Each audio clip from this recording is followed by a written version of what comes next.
Kumusta sa inyong lahat? Ako si Aina. Ngayon, nais kong ibahagi ang patotoong batay sa karanasan ng isang may edad ng sister. Tinanggap niya ang gawain ng Diyos sa mga huling araw noong siya ay 68 taong gulang. Pagkatapos, aktibo niyang ginawa ang kanyang tungkulin. Nagtitiis ng paghihirap at nagbabayad ng halaga. Naniwala siya na sa paggawa ng kanyang tungkulin sa ganitong paraan, maliligtas siya sa huli. Habang siya ay tumatanda, humina ang kanyang kalusugan at dumana siya ng malubhang pagkawala ng pandinig. Sa pagsasaalang-alang sa kanyang kondisyon, isinaayos ng iglesia na magpahinga siya sa bahay. Pakiramdam niya na ang hindi paggawa ng tungkulin ay nangangahulugang pagkawala ng kanyang pag-asa na mapagpala. Bilang resulta, nalugmok siya sa mga negatibong emosyon at nagkamali siya ng pag-unawa at nagreklamo tungkol sa Diyos. Isang araw, ipinaalala sa kanya ng kanyang anak na dapat niyang hanapin ang mga layunin ng Diyos kapag nahaharap sa mga suliranin. Isa itong biglaang pagkamulat para sa kanya. Nagsimula siyang maghanap sa katotohanan at magnilay sa mga dahilan sa likod ng kanyang pagiging negatibo. Paano siya nakaahon mula sa kanyang negatibong kalagayan? Ngayon, ibabahagi ko sa inyong lahat ang kanyang patotoo.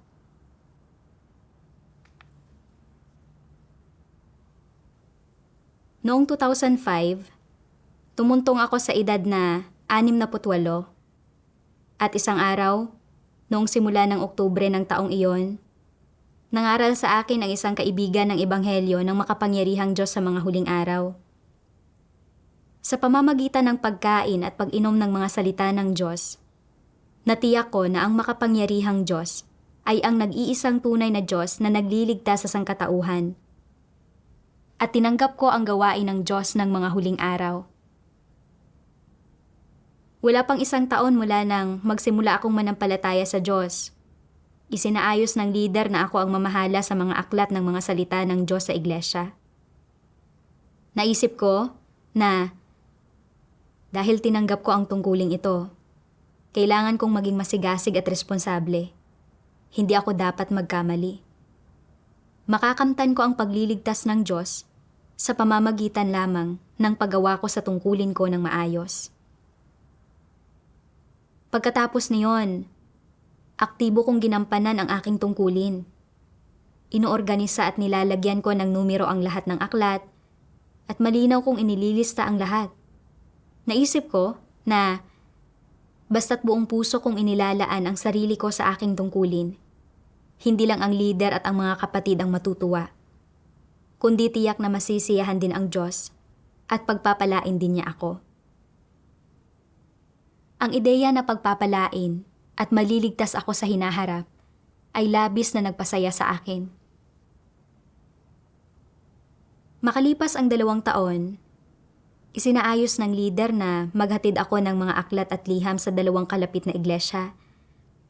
Bagamat medyo nakakapagod ang tungkuling ito para sa isang taong nasa edad ko, sa sandaling maisip ko na sa paggawa ng tungkuling ito ay mabibigyang kasiyahan ko ang Diyos at makakamit ang kanyang mga pagpapala. At lalo na nang maisip ko ang kagandahan ng kaharian sa hinaharap, labis akong nagalak. Kaya, kahit pagod ako, hindi ako nagreklamo. Lumipas ang mga taon. Dumating ang 2024. At nasa katandaan na ako sa edad na 87. Taon-taon ay humihina ang aking kalusugan. At nakararanas ako ng maraming karamdaman tulad ng irregular na tibok ng puso, hyperlipidemia, alta presyon, at mataas na blood sugar. At 3 taon na ang nakararaan, nagkaroon ako ng degenerative lumbar disease. At kapag talagang sumusumpong ito, sumasakit ng husto ang ibabang bahagi ng likod ko na hindi ako makatayo. At bawat galaw ay nagdudulot ng matinding kirot. Pero ang totoo, hindi gaanong nakaapekto ang mga karamdamang ito sa damdamin ko. Dahil hindi naman nakakahadlang ang mga ito sa paggawa ko ng aking tungkulin at hindi nito naapektuhan ang paghahangad ko ng kaligtasan sa pamamagitan ng pananalig ko sa Diyos. Ang nakapagdulot sa akin ng labis na pasakit ay ang pagkabingi ko sa parehong tainga. Hindi ko man lang marinig ang mga normal na pag-uusap ng pamilya ko at kailangan pa nilang sumigaw sa tainga ko para makarinig ako kahit kaunti. Binilhan ako ng pamilya ko ng ilang hearing aids pero wala ni isa ang tumagal. Nagpunta ako sa ospital at na-diagnose na ang pagkawala ng pandinig ko ay dulot ng katandaan na hindi na magagamot. Pagkatapos niyon, para akong namumuhay sa isang tahimik na mundo. Hindi ko marinig ang mga sermon ng Diyos o ang pagbabahaginan, ni hindi ko rin marinig ng malinaw ang mga himno ng mga salita ng Diyos. Sa mga pagtitipon, hindi ko masundan ang pagbabahaginan ng iba tungkol sa kanilang mga karanasan o pagkaunawa sa katotohanan ng mga salita ng Diyos. At kahit subukan kong basahin ang kanilang mga labi, hindi ko pa rin maintindihan ang sinasabi nila. Dahil sa aking pisikal na kondisyon, itinigil ng iglesia ang pagtatalaga ng mga tungkulin sa akin. Nakaramdam ako ng labis na kalungkutan at maraming beses akong umiyak ng mag-isa. Naisip ko na tapos na talaga ang lahat. Kung wala na akong gagampanang tungkulin, makakaasa pa ba ako sa mga pagpapala o sa isang magandang hantungan? Naging ilusyon na lang ba ang lahat? Inabandona na ba ako ng Diyos? Ngayong bingi na ako, hindi ba't isang dekorasyon na lang ako? Isang taong walang silbi? Anong tungkulin pa ang maaari kong gampanan? Ang ilang matanda sa mundong walang pananampalataya ay nabubuhay ng higit sa 100 taon at may maayos pa ring pandinig at paningin. 18 taon na akong sumusunod sa Diyos. At sa lahat ng taong ito, masigasig kong ginugugol ang sarili ko. At aktibo kong ginagampanan ang mga tungkulin ko. Anumang mga tungkulin ang isinaayos ng iglesia para sa akin, palagi kong ginagawa ang mga ito ng taimtim at responsable. At hindi ko kailanman hinayaan na hadlangan ng edad ko ang aking mga tungkulin. Kaya dapat ay pinagpala at pinrotektahan ako ng Diyos. At hindi ako hinayaang mabingi. Bakit ba ako nabingi? Ngayon, hindi ko na marinig ang tinig ng Diyos o magampanan ang mga tungkulin ko. Paano ko mahahangad ang katotohanan ng ganito? Wala na akong pag-asa sa kaligtasan at ang kagandahan ng kaharian ay hindi ko na maabot. Tapos na ang lahat. Tila ayaw na sa akin ng Diyos. Hindi bali na. Halos 70 taong gulang naman na ako. At hindi ko alam kung ilang araw pa ang natitira sa akin. Iraraos at palilipasin ko na lang ang bawat araw. Namuhay ako sa mga reklamo at maling pagkaunawa sa Diyos. Talagang nararamdaman ko ang pagganegatibo at pagkabalisa. Nagsimula akong gugulin ang oras ko sa aking telepono para palipasin ang oras at ayaw ko nang magdasal o magbasa ng mga salita ng Diyos. Nang makita ng aking anak ang masamang kalagayan ko, madalas siyang sumisigaw sa tainga ko. Hindi ba't mananampalataya ka pa rin sa Diyos? Hindi ba't dapat nating tanggapin ang mga sitwasyong dumarating sa atin mula sa Diyos? Kung makakamtan man natin ang pagliligtas ng Diyos o hindi, ay nakasalalay sa kung hahangarin natin ang katotohanan. Napakarami ng sinabing salita ang Diyos at napakaraming ipinahayag na katotohanan. At sa bawat problema, mayroong landas ng paglutas sa mga salita ng Diyos. Maayos ang iyong mga mata. Kaya, maaari kang magbasa ng mas marami pang mga salita ng Diyos. Basahin mo kung ano ang mga hinihingi ng Diyos sa mga nakatatanda at kung ano ang kanyang mga layunin kapag tayo ay dinadapuan ng karamdaman. Tanging sa pagsasangkap sa ating mga sarili ng mas maraming katotohanan natin, malulutas ang mga problema natin. Anong kabutihan ang may dudulot ng pagiging negatibo at balisa lang? namulat ako sa mga salita ng anak ko. Naging malayo sa Diyos ang puso ko at bihira na akong magdasal. Hindi ako nakatuon kapag nagbabasa ako ng mga salita ng Diyos at ginugugol ko lang ang oras sa telepono ko para palipasin ang oras. Nasadlak ako sa pagiging negatibo at hindi ako makawala. Alam ko na ang karamdaman ko ay nasa ilalim ng kataas-taasang kapangyarihan ng Diyos, pero sadyang hindi ko magawang magpasakop. Pagkatapos, naalala ko ang isang linya mula sa mga salita ng Diyos. Ang pinakasimpleng pagsasagawa ng paghahangad sa katotohanan ay na dapat mong tanggapin ang lahat ng bagay mula sa Diyos at magpasakop sa lahat ng bagay. Isang aspekto iyon. Naunawaan ko na layunin ng Diyos na tanggapin natin ang lahat ng nangyayari mula sa Kanya at na dapat tayong magkaroon ng ganap na pagpapasakop. Ibinunyag ng mga katunayan na hindi ako nagpapasakop sa Diyos at na hindi ako naghahangad ng katotohanan. Yumuko ako sa harap ng Diyos at nagdasal. O Diyos, mula nang mawala ang pandinig ko, naging masama ang kalagayan ko. Nararamdaman ko na dahil sa pagkabingi, hindi ko na makakamtan ang pagliligtas o ang mga pagpapala at namumuhay ako sa paghihirap. Nagtakda ako ng mga kahilingan sa iyo ng walang katwiran at nagreklamo ako laban sa iyo. Wala talaga akong konsensya at katwiran. O Diyos, bigyang liwanag at gabayan mo akong makalabas sa maling kalagayan na ito. Kalaunan, nagnilay ako. Tinanong ko ang aking sarili. Bakit nagdulot sa akin ng ganitong paghihirap ang aking pagkabingi? Bakit hindi ako nagkaroon ng pusong nagpapasakop sa Diyos? Nagbasa ako ng isang sipi ng mga salita ng Diyos. Ang hinahangad ng mga tao sa kanilang pananampalataya sa Diyos ay ang magtamo ng mga pagpapala para sa hinaharap. Ito ang kanilang layon sa kanilang pananampalataya. Lahat ng tao ay may ganitong intensyon at inaasam.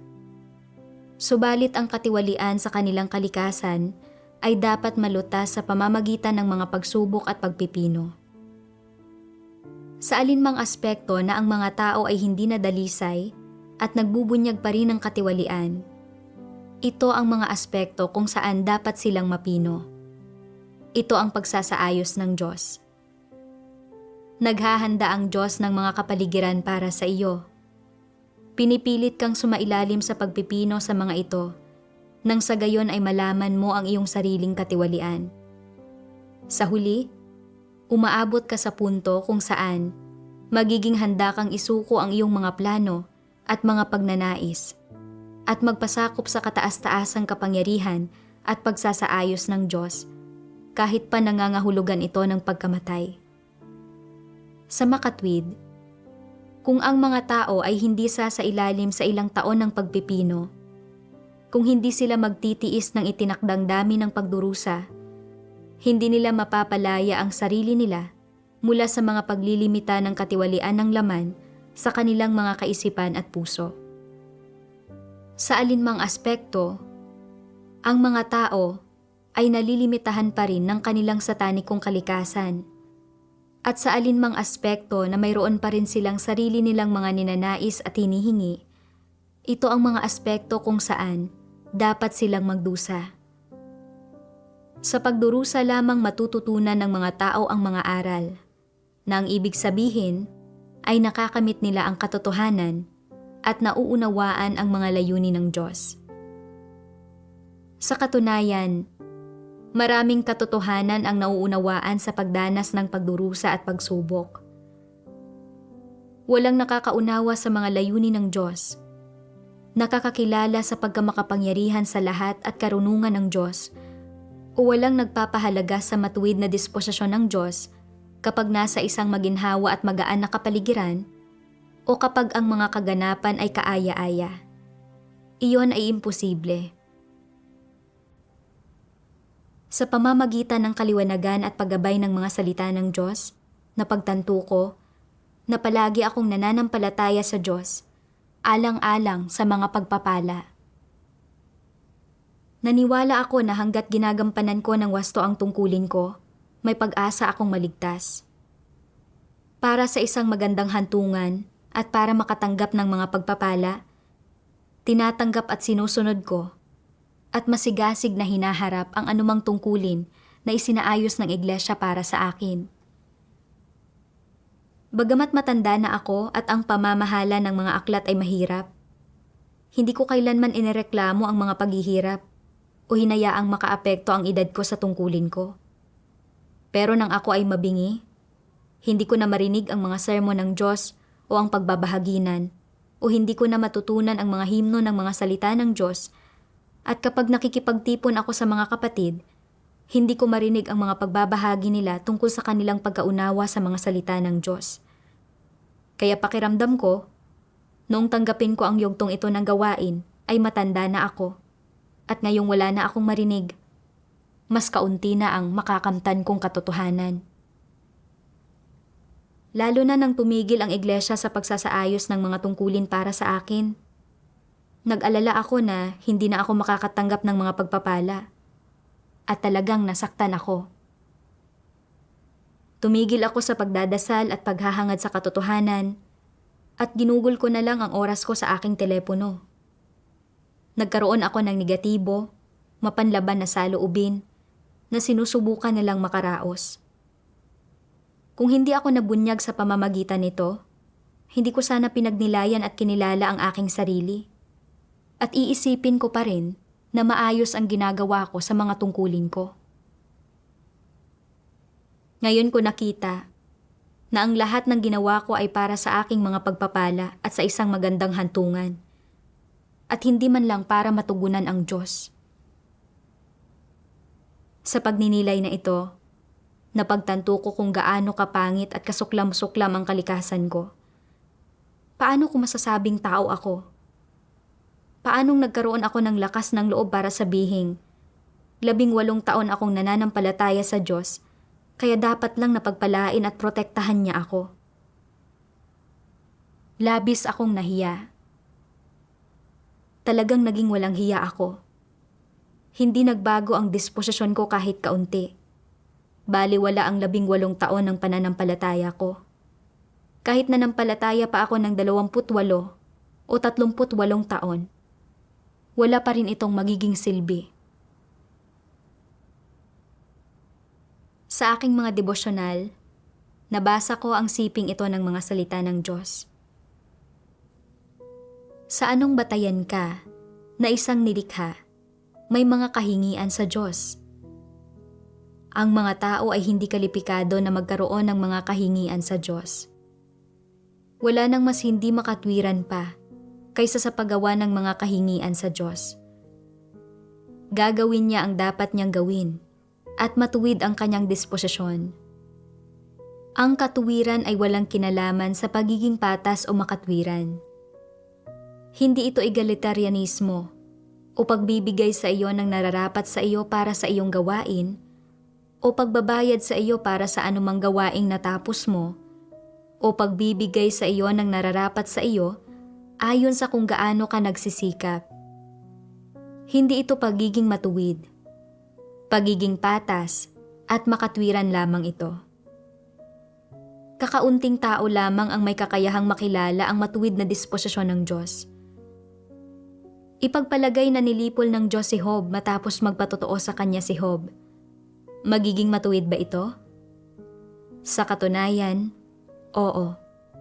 Bakit ito tinatawag na pagiging matuwid? Ano ang tingin ng mga tao sa pagiging matuwid? Kung ang isang bagay ay nakaayon sa mga kuro-kuro ng mga tao, napakadali para sa kanila ang sabihin na matuwid ang Diyos. Gayunman, kung hindi nila nakikita ang isang bagay bilang naaayon sa kanilang mga kuro-kuro, kung ito ay isang bagay na hindi nila kayang unawain, mahihirapan silang sabihin na matuwid ang Diyos. Kung nilipol ng Diyos si Job noon, hindi sasabihin ng mga tao na siya ay matuwid. Ang totoo, hindi alintana kung ang mga tao man ay nagawang tiwali o hindi, at kung lubos man silang nagawang tiwali o hindi, kailangan bang bigyang katwiran ng Diyos ang kanyang sarili kapag nilipol niya sila? Kailangan ba niyang ipaliwanag sa mga tao kung sa anong batayan niya ginagawa ito? Dapat bang sabihin ng Diyos sa mga tao ang mga kautusan na inorden niya? Hindi na kinakailangan. Sa paningin ng Diyos, ang isang taong tiwali at malamang na lumaban sa Diyos ay walang anumang silbi. Paano man siya pakikitunguhan ng Diyos ay magiging angkop. At lahat ito ay ayon sa mga pagsasaayos ng Diyos. Kung hindi ka naging kalugod-lugod sa mga mata ng Diyos, at kung sasabihin niya na wala ka ng silbi sa Kanya pagkatapos ng iyong patotoo, kaya winasak ka, ito ba ay pagiging matuwid niya? Ganoon din ito. Maaaring hindi mo pa ito maunawaan sa ngayon mula sa perspektiba ng mga katunayan, ngunit dapat mo itong maunawaan sa doktrina. Lahat ng ginagawa ng Diyos ay matuwid. Bagamat maaaring hindi ito maintindihan ng mga tao, hindi sila dapat manghusga ng basta-basta. Kung may ginagawa siya na mukhang hindi makatwiran para sa mga tao, o kung mayroon silang anumang mga kurukuro tungkol doon, at pagkatapos ay sinasabi nila na hindi siya matuwid, masyado silang hindi makatwiran. Kita mo, nakita rin ni Pedro ang ilang bagay na hindi maarok. Ngunit sigurado siya na naroon ang karunungan ng Diyos at nasa mga bagay na iyon ang mabubuting layunin ng Diyos, na hindi maarok ng mga tao ang mga iyon at na mayroong napakakaunting mga bagay na kaya nilang maarok. Sa gayon, hindi madaling makilala ang disposisyon ng Diyos. Nang pag-isipan ko ang mga salita ng Diyos, napagtanto ko na hindi ko naunawaan ang matuwid na disposisyon ng Diyos. Kapag ang mga kilos ng Diyos ay tumutugma sa aking mga kuro-kuro, kaya kong tanggapin ang mga ito at tawaging matuwid ang Diyos. Pero kapag hindi ko kayang tanggapin na matuwid ang Diyos. Palagi kong pinaniniwalaan na pagkatapos kong matagpuan ang Diyos, anumang tungkulin ang isaayos ng iglesia para sa akin, kaya kong magpasakop. At na masigasig kong ginampanan ang mga tungkulin ko at hindi ko kailanman hinayaang makaantala sa mga ito ang katandaan ko. Kaya naisip ko na dapat akong pagpalain ng Diyos at hindi niya dapat hinayaan na mabingi ako. At kapag nagawa niya ito, ay saka lamang siya magiging matuwid. Ngayong hindi ko na magampanan ang mga tungkulin ko dahil sa aking pagkabingi, at ang layon kong makatanggap ng mga pagpapala ay hindi natutugunan, pakiramdam ko ay hindi matuwid ang Diyos. Pero matapos kong basahin ang mga salita ng Diyos, napagtanto ko na ang pinaniniwalaan ko lang ay ang aking mga kuro-kuro at imahinasyon, at na hindi umaayon ang mga ito sa katotohanan. Ginamit ko ang makamundong pananaw na kapag mas marami kang ginagawa, mas marami kang makukuha. Kapag mas kaunti rin ang makukuha mo. Walang gawa, walang gantimpala, para sukatin ang matuwid na disposisyon ng Diyos. Mali ang aking pananaw. Kung umaayon man o hindi ang mga kilos ng Diyos sa mga kuro-kuro ng tao, palagi pa rin nasa loob ng mga ito ang mabubuti niyang layunin. Anuman ang gawin ng Diyos sa anumang nilikha ay matuwid. Dahil ang diwa ng Diyos ay pagiging matuwid. Hindi ko ito dapat sukatin ayon sa aking mga kuro-kuro. Sabi ng Diyos, sa paningin ng Diyos, ang isang taong tiwali at malamang na lumaban sa Diyos ay walang anumang silbi. Paano man siya pakikitunguhan ng Diyos ay magiging angkop. At lahat ito ay ayon sa mga pagsasaayos ng Diyos. Isa lamang akong ordinaryong nilikha. Anong karapatan ko para magtakda ng kahilingan sa Diyos? Nang maisip ko ang mga hindi makatwirang kahilingan ko sa Diyos, nakaramdam ako ng malalim na kalungkutan at pagsisisi. At tumulo ang mga luha ko sa aking mukha. Ako ay 87 taong gulang na at kaya ko pang magbasa ng mga salita ng Diyos. Ito na ang proteksyon at biyaya ng Diyos. Mula noon, hindi na ako dapat magtakda ng mga kahilingan sa Diyos at kailangan ko nang magpasakop sa kanyang mga pamamatnugot at pagsasaayos. Nagbasa pa ako ng mga salita ng Diyos. Tinutukoy ko ang hantungan ng bawat tao, hindi batay sa gulang, senyoridad, o dami ng pagdurusa. Lalong hindi batay sa kung gaano siya kaawa-awa, kundi batay sa kung taglay niya ang katotohanan. Wala nang ibang pagpipilian, kundi ito. Mula sa mga salita ng Diyos, naunawaan ko na hindi hinahatulan ng Diyos ang destinasyon ng isang tao batay sa kung gaano katindi ang tila tiniis niyang pagdurusa o kung gaano karami ang kanyang nagawa, kundi sa kung nagbago ba ang kanyang disposisyon. Sa lahat ng taong ito, bagamat palagi kong ginagampanan ang tungkulin ko at tinitiis ang ilang paghihirap, wala akong masyadong alam tungkol sa tiwaling disposisyon ko. At kapag hindi umaayon ang gawain ng Diyos sa mga kuro-kuro ko, nagagawa ko pa rin magreklamo at lumaban sa Kanya. Nakita ko na pagkatapos ng lahat ng taong ito ng pananampalataya sa Diyos, hindi pa rin nagbago ang disposisyon ko. Pero umaasa pa rin ako sa kaligtasan at sa isang magandang hantungan, na pawang panaginip lamang. Bagamat nabingi na ako, maayos pa rin ang mga mata ko at kaya ko pa rin magbasa ng mga salita ng Diyos. Kaya sa hinaharap, kailangan kong higit na pagtuunan ang mga salita ng Diyos, higit na hangarin ang katotohanan para maunawaan at malutas ang tiwaling disposisyon ko at makamit ang pagbabago ng disposisyon. Kalaunan, matapos pakinggan ng isang sister ang aking karanasan, tinukoy niya na hindi ko naunawaan ang kaugnayan sa paggawa ng tungkulin at pagtanggap ng mga pagpapala o kasawian. Ibinahagi rin niya ang isang sipi ng mga salita ng Diyos para aking basahin. Sabi ng makapangyarihang Diyos, walang kaugnayan sa pagitan ng tungkulin ng tao at kung siya ay nakatatanggap ng mga pagpapala o nagdurusa ng kasawian. Ang tungkulin ay kung ano ang nararapat tuparin ng tao. Ito ang bukasyong mula sa langit at dapat niya itong gampanan nang hindi naghahanap ng gantimpala at nang walang mga kondisyon o katwiran. Ito lang ang matatawag na paggampan sa tungkulin ng isang tao. Ang pagtanggap ng mga pagpapala ay tumutukoy sa mga pagpapalang natatamasa ng isang tao kapag siya ay ginawang perpekto matapos makaranas ng paghatol. Ang pagdurusa sa kasawian ay tumutukoy sa kaparusahang natatanggap ng isang tao kapag ang kanyang disposisyon ay hindi nagbago matapos siyang sumailalim sa pagkastigo at paghatol. Ibig sabihin, kapag hindi siya ginagawang perpekto. Ngunit nakatatanggap man sila ng mga pagpapala o nagdurusa sa kasawian, dapat tuparin ng mga nilikha ang kanilang tungkulin, gawin ang dapat nilang gawin, at gawin ang kaya nilang gawin. Ito ang pinakamaliit na bagay na dapat gawin ng isang taong naghahangad sa Diyos. Hindi mo dapat gampanan ang iyong tungkulin para lamang makatanggap ng mga pagpapala.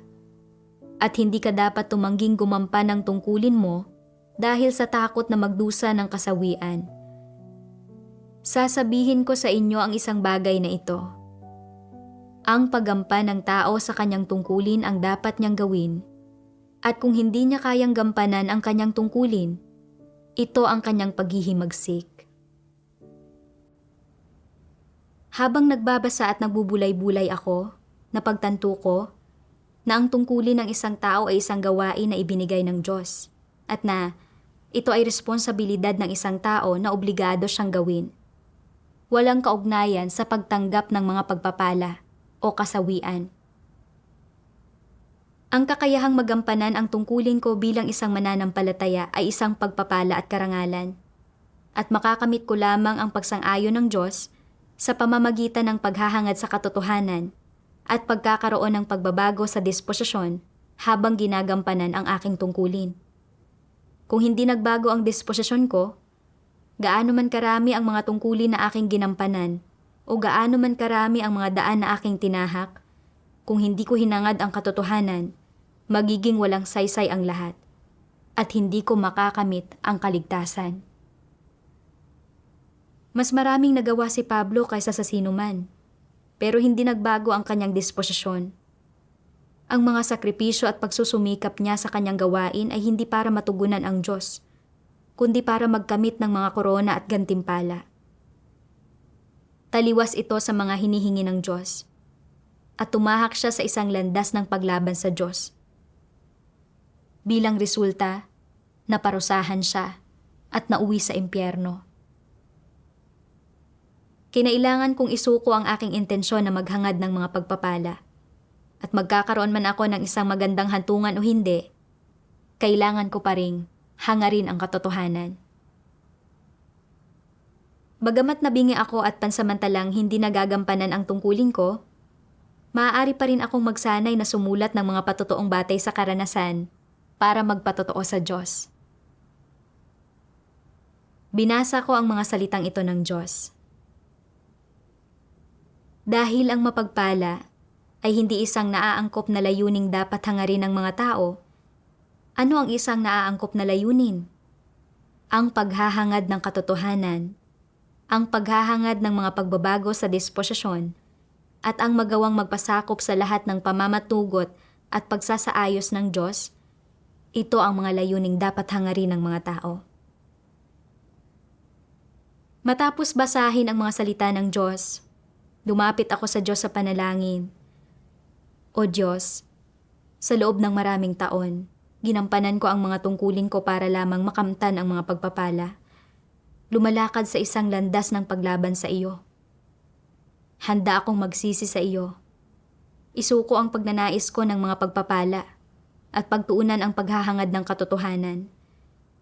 Maghahangad ako ng pagbabago sa disposisyon at magpapasakop sa iyong mga pamamatnugot at pagsasaayos. Pagkatapos, araw-araw kong kinain at ininom ang mga salita ng Diyos. At isinulat ko kung ano ang naging pagkaunawa ko tungkol sa tiwaling disposisyon ko. Nanood din ako ng mga video ng patotoong batay sa karanasan para makita kung paano dinanas ng mga kapatid ang gawain ng Diyos. Minsan, nakikipagbahaginan ako sa aking anak at nararamdaman ko na bawat araw ay kasiya-siya at makabuluhan.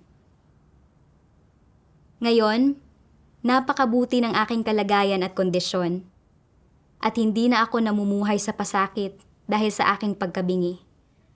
Salamat sa Diyos. Salamat sa pakikinig sa pagbabahagi ngayong araw. Hanggang sa muli.